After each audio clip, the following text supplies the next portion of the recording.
Ouais. Bonjour na bandeko banso ezali ya bino ndeko papa Wansonga Dikaza ya Jado Mozart oni so bayebinga na zui moi temps oyo tomeka kosala moi video ya mokuse pour na date oyo ya lelo ya le 12 octobre. Lelo eza date munene oyo bomona bandeko bakimbangiste ebele bazali ko célébrer date ya le 12 octobre. Mais date penza le 12 octobre elobeli biso nini bandeko congolais. Parce que le 12 octobre ezali date très importante de lobby na biso ba congolais ba kimbangiste pe toko koloba ezali date il faut la date important na bato ba indo banso ni asa moninga asa antenia musala na ju moi repos. Alors na lobby na sala moi tout me partager moi quelque chose qui est natina ya date o la date c'est le 12 octobre oyo lelo bon mon andinga le bakimbangiste c'est bazali ko célébrer mais il kamuni ne salamaka na date wana le 12 octobre 1951 papa Simon Kimbangu a tilaka kotika biso na bonzoto. Si je précise bien na bonzoto parce que biso biso to yebi papa Simon Kimbangu azali esprit oyo kufaka te mais esprit yana elataka bobele nzoto. Donc le 12 octobre 1951, papa Simon Kimbangu atika kabiso. Mais le 12 octobre 1951, pe lisusu nde ezalaki papa Simon Kimbangu kiangani abotamaki. Le lobo mona ba kimbangiste tozali ko célébrer 70 ans et 70 ans. Donc papa Simon Kimbangu kiangani abotamaki na même date papa Simon Kimbangu azali ko kufa. Papa Simon Kimbangu akufi le 12 octobre na 15h, papa Simon Kimbangu kiangani na le 12 octobre na 15h na mboka Nkamba botami. Donc papa Simon Kimbangu na Lubumbashi azali ko kufa na 15h na Nkamba na 15h papa Simon Kimbangu kiangani abotami. Il faut me kana ko expliquer moi likambo na muke na moi parenthèse parce que bandeko mingi balobaka o décalage à air. Oui, bien bon décalage à air ezalaki, mais ça ne veut pas dire que na Nkamba 15h et kokakate. Donc zali pareil ndenge to célébraka bonne année. Bandeko bazali na Europe awa na ba o bazali na États-Unis, ceux qui commis 0h na Europe biso strogangaka bonne année. Mais tant to ganga bonne année awa kut na ke na Europe na États-Unis exemple mulai. Tu peux savoir exemple ya France na Angleterre. Bonne année tant to komaka bonne année au monde ndeko France a komelio bonne année na 0h mais yo na Angleterre ozana nu 23h. Mais il y a personne déjà bonne année. Pas comme 0R comme na comme bonne année. Mais yo ça ne veut pas dire que au comme 0R donc en Angleterre peut 0R et au coca, tant au coca pour gagner bonne année. Muto pas musika na États-Unis na décalage à R on a décalage à R et ça 9h du temps et 49h du temps. Donc yepé tanga au coki ça 0R à koganga bonne année na ye. Donc ça pareil na mbotama ya papa Simon Kimbangu kiangani. Po mingi tolobaka oh non eza yete papa Simon Kimbangu karate pa botama balobako même RT mais tant papa Simon Kimbangu zo kufa na Lubumbashi na 15h na kambe za 15h. Mais ça ne veut pas dire na 15h na kambe ko karate. Donc tant tolobaka ke ba botama na même R zalaki ke tant papa Simon Kimbangu kufa na Lubumbashi na 15h na kamba tant 15h pe kokaki papa Simon Kimbangu kiangani ayaki ko botama. Yewana kaka. Mais comment tu le to ko bake papa Simon Kimbangu kiangani yewana kaka papa Simon Kimbangu oyo ya liputa. To bandi na 1913. 1913 yemoko papa Simon Kimbangu kiangani non papa Simon Kimbangu ya liputa azalaka na amina yemo na kombo ya Diswemi Ndopetelo. Bazalaka ko sala moi mumbongo na bango ya kotetaka bandika. Soki bateti bandika bazo ko tekaka na mbanzangu. Alors papa Simon Kimbangu ndengo azalaka na amine azalaka ko l'accès ba miracle mingi surtout so ba kiso ba teti bandika na bango ba silisi makamna bango ba lie akoyebise ninga ngana zongi na ngai na mboka Nkamba okomona na quelques instants pas absent ndemto alimwe. Alors papa Diswemi abanda ko kanisa papa Simon Kimbangu azali magicien ou bien ndoki soki ndenge nini na masolo na bango kaka un jour na 1913 ayebisi ke non moninga na mikolo ko ya nga ba kokanga nga ba kotindanga musika mais yo kokanga mati mais tango koyoka sango ke ngai na kufi yebaki na kufi na ngai te nazongi na nga na Nkamba yo okoya kotala ngai pe okomema ngai toujours ke na mkusini ya lobina liko ma video mulai te na 1951 papa Simon Kimbangu akufaka amina abosana ka kutu profession wana un jour avant ndika na ndako na ayoka mwana muki azoleka ibisi moninga abengaki na Kongo nkazi ngai nazongi na ngai na nkamba ayoki volo bini atala be mwana muke ayo comprendre ayo kozongisa makanisi dans mfumu papa Simon Kimbanga lakaka ngai ka yeba ko kangaye akokende musika metanga kokufa eza akufita ozongi na koya kotala ye na nkamba papa de Swemi asalaka voyage na ti akendaki na nkamba akenda okuta papa Simon Kimbanga kiangani bamemiye na mama Mwilo azalaka mwana muke yepe amemaka papa Simon Kimbanga kiangani profession wana ekokisamaka wana 1913 papa Simon Kimbanga ayaki ko annoncer lisusu mbo donc kozonga na ye na papa Diangenda na occasion azora rosula na papa Diangenda une fois ayebisaka papa Diangenda ke à l'époque bango misatu basi na bango bazalaka na bazemi alobi na papa Diangenda ke na bino basi na bino basatu oyo akobota mwana ya mobali ye wana ngai nazongi na ngai. Alors, na bano on est sur botamaki na 1951, tous allez na maman Christine si je n'oublie pas, tous allez na babotamaka misatu. Maman Christine, maman Marie, je pense, na binaza musala elinga ba information za mebele et papa Simon Kimbanga kiangani bango babotamaka na ne wana mais mwana mobali wa botamaka le 12 octobre 1951 ezali papa Simon Kimbanga kiangani. Yo wana réincarnation bien retour ya papa Simon Kimbanga yemoko.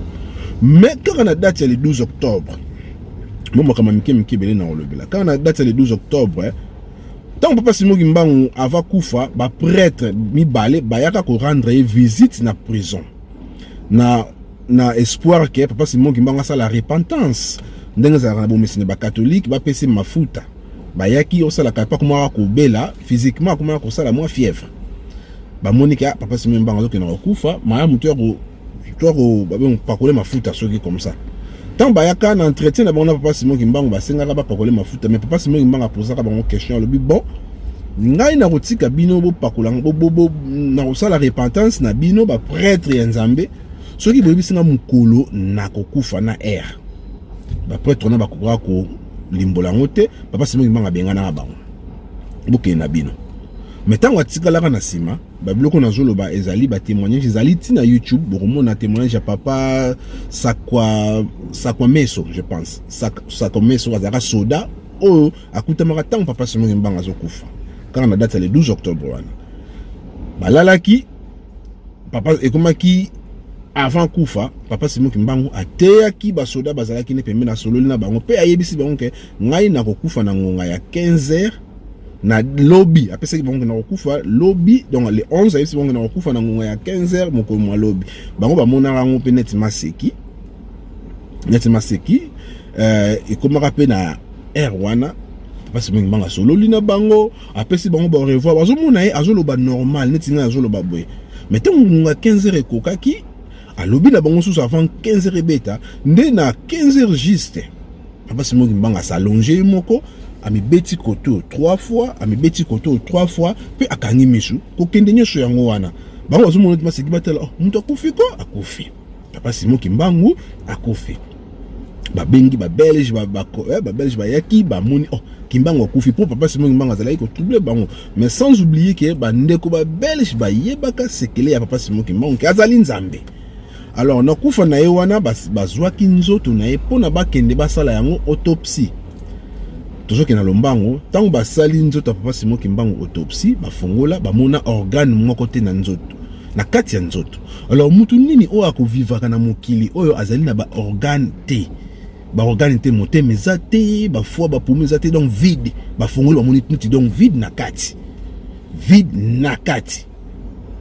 on ezali question biso mo foto mituna bato to sambela to benga nani avivaka na mokili sans organe na kati ya nzoto na ye azalité donc ça imenté taga natina la date le 12 octobre né lui papa Simon Kimbanga kiangani ayaki kobotama na même date wana na même heure nde yango monaka biso bakimbanga c'est toyebi ke wana réincarnation ya papa Simon Kimbanga eloko comme si to go retenir na date oyo pour ça makamoko elobamaka mais tukuya wana tant papa Simon Kimbanga akufi bato mingi balobaka Kimbanga akufa mabele emelaye mais moi je vous dis eza faux papa Simon Kimbanga mabele emelaye te parce que toyebi déjà na royaume Congo esprit na ezalaka invoqué pour na ko resist ko zonga ba weye na bomoi.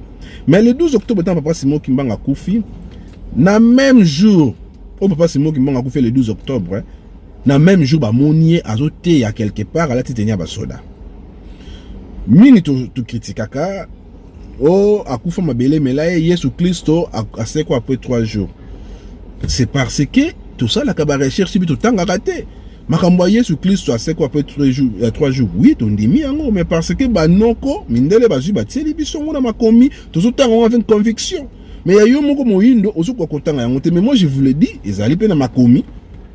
Les mêmes jours papa Simon Kimbanga kufa, les mêmes jours ba monakaye azali côté.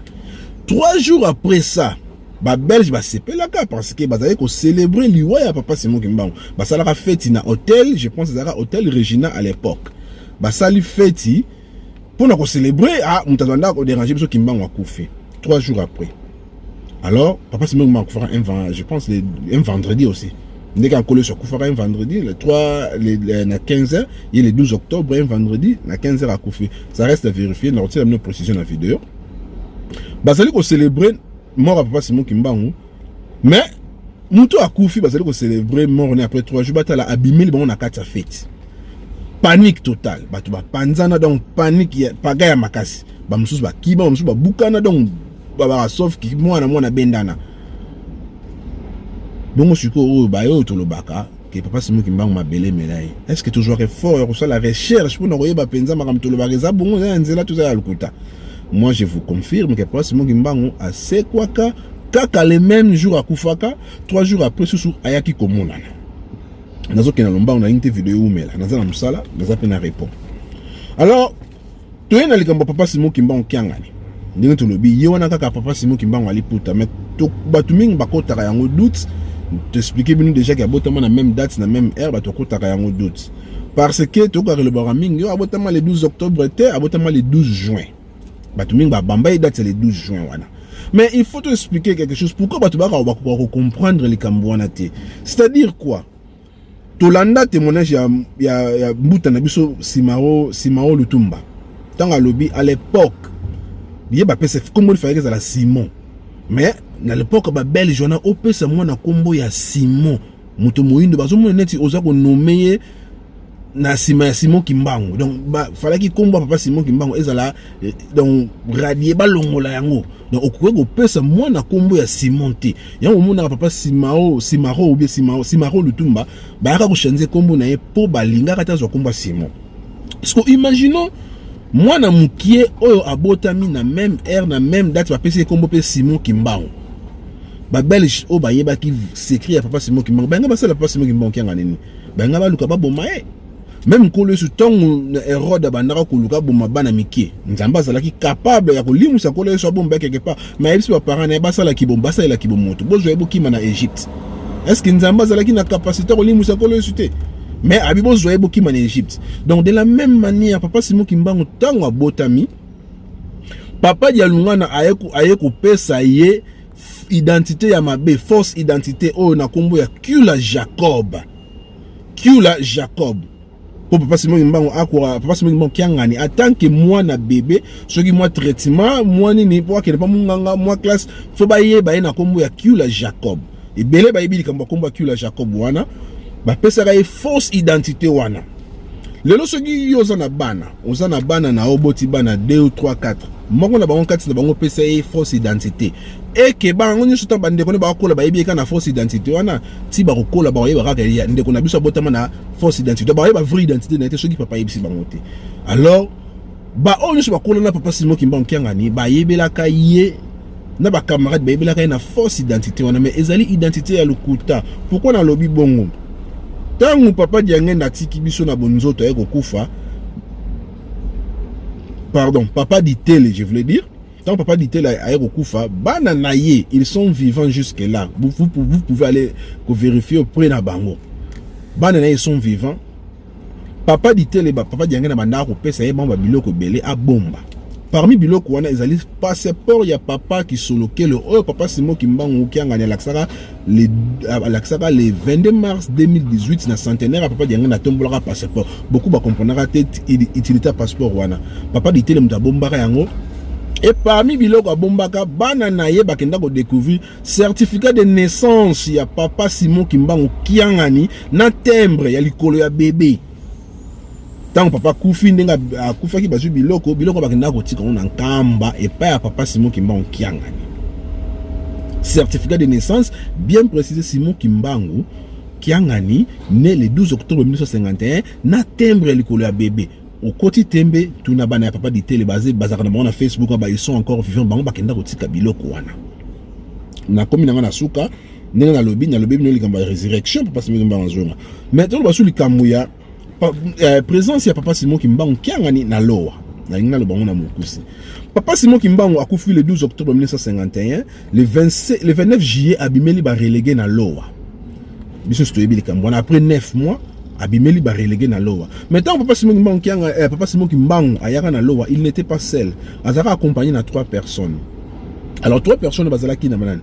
Papa Valentin, ba ami on bato abi place ba utaka na bangote, pendenge ba bungaka tant ba sala voyage dans nzela RAC saka makamba kuma fu ba ke mboka moko be ba kabona na nzela na bato na misatu, bato abi destination ba kenda te ba bungaka bongo. Bato na ezalaki papa Valentin, maman Bernadette na mwana bébé. Alors, na moi buzo bana ngaye. Nta na sali ba analyse nazo kanisa. Oh. Papa Simon Kimbangu aye na loa. Aza accompagné na un jeune ami na ye, papa Valentin, maman Bernadette. Pour moi, je pense ça y wana maman Mwilo.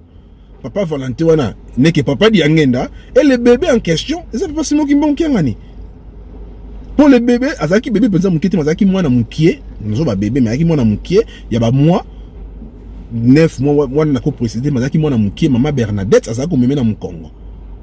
Place bato na misatu ba limwa bakenda bato ba yebite na ninga bakabwana bakumanga na nzela place papa Simon Kimbangu solo na bango papa Simon Kimbangu a continuer voyage et les ba relégué bazaki na papa Simon Kimbangu ba yebi place bato na misatu bakenda to yebite mais na lo ape kuna ka place papa Simon Kimbangu a koyebisa ba relégué muntu a kobimisa bino na boumbu azana nu pour le moment azo sala na administration ya ba belge. Donc ce qui totalement même na veni na lo papa Simon Kimbangu ayaki na 3 formes na accompagné de maman Mwilo. Papa Simon Kimbangu yemo ayaki na elonga Joseph Tumba donc bomoni na telebino na avant ami bimsa elongine ba yebela ki ayaka na elongi mususu Joseph Tumba azaka accompagné na papa Valentin. Papa Valentin donc ça y a papa Diangenda et le bébé en question ça y a papa Simon Kimbangu qui était présent en loa aussi. On est allé oh na sali banaliste na komona ke zalaki bongo jendi ça selon ngaya mais ce qui bolandi lango bongo il y avait un bébé mwana muki ayaki na loa papa Simon Kimbangu botem pega la même date 1951 donc en 1952 na juillet azalaki mwana ba 8 je peux dire ba 8 à 9 mois azalaki déjà na mwana bébé maman azo mena Mukongo to iba maman so Afrique mwana za na 8 à 9 mois ba mema ba toujours na Mukongo azana mwana muki. Donc to suki na biso wana tina ya date ya le 12 octobre ezalaki date au papa Simon Kimbangu atika ki biso na kanisi na meki ko couvrir mo ba point muke pour vidéo comme déjà presque 20 minutes na lingite ke mulai pour bande comme sur vidéo comme déjà mulai balinga kotala te ozana mituna toujours commentaire na sa vidéo te développer. Donc ezalaki ndeko na bino papa Wansonga Jado Dikazaya toujours kolobela likambo papa Simon Kimbangu bonne fête na bino biso banso bakimbangi sana batu bayindo tout papa Simon Kimbangu atali nzambe azalaka ana toujours yo wana kaka zongi donc ba o ba lo barape ko yo wana te date mususu bo comprendre que boke ko sala recherche komba Kula Jacob e uta api parce que papa dialunga na talba ba pesa papa Simon Kimbangu komba na Kula Jacob alors comment papa o yimoka botier alors linga pesa mona fausse identité vous comprenez. Ce qui t'ont dit Maraka, abotama le 12 juin, mais tu benga papa Simon Kimbangu, fait tu benga papa Kula Jacob, tu benga papa Simon Kimbangu qui en été. Pour ça qui natina. Bon, kaka désolé, nangana kata mais pour na ko suki ça, et le moka yelinga, on kolomora le bananga un jour, à le bana bisoke. Ce qui na biso natira bomoto, ce ba ici biso ke nzamba zoya torondima. Ce ba lobi ke nzamba lekaki tokondima. Mais ce ba lobi ke nzambe yewana vandi na toroboya. Or que to bossa na ke natira nzambe to longoli bon nzambe na été nzambe azarane toujours kati na biso na bato na physiquement boy surtout que na tel même na Bible Abraham aliaka na nzambe na prophète Gédéon akuta na nzambe za na Bible bakute na nzambe ayibisi sala ba pese ba instruction tumba boye sala ba pese mbeka pa pambola Gédéon a comme c'est libérateur ya bana Israël tanga sali yango atela muto bazalaki ne bango mbale akoti na milinga pu alimwa comme le esprit dans alimwe nde prophète Gédéon a comprendre que wana zalaki nzambe donc nzambe azalani na batu toujours. Même roi Salomon tant nzamba baki tongela na temple na oza kati na bino batu roi Salomon pa boyaka yango eza na mukanda Deutéronome amuna kalbi est-ce que nzambe asala mokili akoki penza kozana batu yango kana ngana baksalika mbana mukuse donc soki bakimbangiste bazolo baki papa Simon Kimbangu za nzambe avant au critiquer oboya lingana no tanga na no histoire c'est papa Simon Kimbangu oyi ba papa Simon Kimbangu azalaki nani po tutanga ra tukanga mara ya Bible malgré tout ça incomplet pesa ekota na ba fausseté mais to kanga maka na yango tout nga toye banano pourquoi bakimbangiste baloba papa Simon Kimbangu za nzambe donc to souhaiter bino bonne fête hier 12 octobre franchement information to kaboli et aider to ko vanda to sali ya 1 heure de temps mais to koma oboya pour mutu mususu vanda ta la vidéo ya 1 heure de temps je ne pense pas donc ceux qui ma musique banini wana toujours makasi to vanda total mais makambo tam susu pesa sumo éducation moi connaissance to boya kana biso kolanda yango donc na mukuse ezalaki karawana. Bonne journée et bonne fête il y a 12 octobre tika ete nzamba pambola bino banso pe ma pambole quitter la biso banso. Merci ya bino ndeko Jay Wansonga dikaza ya Mozart.